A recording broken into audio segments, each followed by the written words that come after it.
Looking into the history of Rowley, you will find stories typical of a town founded along with the country. Settlers came from England looking for a place to practice their religion freely. Because of this, the church was the founding center of the town of Rowley. It was used as a meeting house as well as a facility for other social events. However, in today's times, the church and the town are separated. I decided to take a look at how the church used to be involved with the town. Bill Todd was born in Rowley and grew up attending the First Congregational Church of Rowley. According to him, the church and the community were closely intertwined. It was all the same. The church records and the town records were one and the same up till probably in the 1800s. In those days they had a federation of the churches. In the early 1900s, church was much more well attended than it is today. Well, I imagine those with religion in their heart did, and those that didn't. And what it is the older families probably did. The Jewetts and the Bradstreets, the Todds, and the rest of them. Who else was it? Baileys. But as you had children, they more or less didn't go as much. I don't know, it just seems a lot more town people came to church then. Always was a friendly, homey feeling church. It just kind of, as time went on, it just slowly dissipated. And right now, the people that go to church want to. And it's for the sociability of it, the community spirit and all this stuff. I think it was much more in the center than it is now, unfortunately. And things kind of the kids, everybody went to church and joined a youth group and sang in the choir. I mean, not everybody, but a lot of people did, and there were church suppers and things like that. So it seems to me there was more involvement with community in the church at that time. The state is different today by law, but in those days it was all one and the same. The church hosted many events for the town, the Mother's Day breakfast being a favorite of Sharon Emery's. Well, we always had, which I loved, we used to have a Mother's Day breakfast that the men of the church cooked, and it was like 50 cents or something to go. And I always used to save my money, so I had enough money to take my mother to the Mother's Day breakfast. And Bill Todd's father, Pate Todd, was very tall, very special gentleman. And he used to be there to greet the mothers and make them feel extra special and everything. And that was always a special occasion. It was very popular, the Mother's Day breakfast, yes. Another popular event that the church hosted for the town was suppers, which occurred on a monthly basis. Like I said, they had suppers. I can remember my mother helping with the suppers. Most everybody brought a dish to share, so there was no, and they took a free will offering if somebody wanted to help out with the supplies and stuff, but there was no charge. It was the ladies' groups that would do the suppers mainly.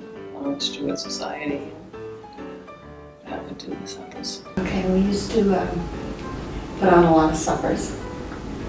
And in fact, I put on a lot of bean suppers for the church and the fire department. One of the most popular events that the church hosted for the town was minstrel shows, which were held in the town hall. They were performed by members of the town, usually recreating popular town events or making fun of town characters. Good minstrel shows. There was good times, but everybody went to everybody's show. The firemen used to have them, the Grange used to have them. It was good times. They were very, very popular, very popular. They're funny. I still have vivid memories of some of them. Yeah, what you did was you had a lot of town characters in it. And everybody came to see everybody make a fool of themselves. Some of the old people would play the pianos and do different things. And we were glad we were in it, and we had a good time. Everybody wanted to be in it, and it was fun. You'd fill the town hall right up.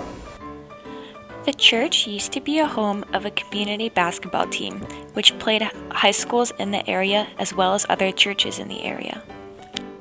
They had a Sunday school basketball team, and they used to play some of the local high schools around and beat them. Every church around had a group in that league. The ones that played on the Rowley team were from Rowley, went to church. It was a regular league. One of the church's longest-running events for the community is the Old Time Country Fair, which is held right in the beginning of the holiday season in November.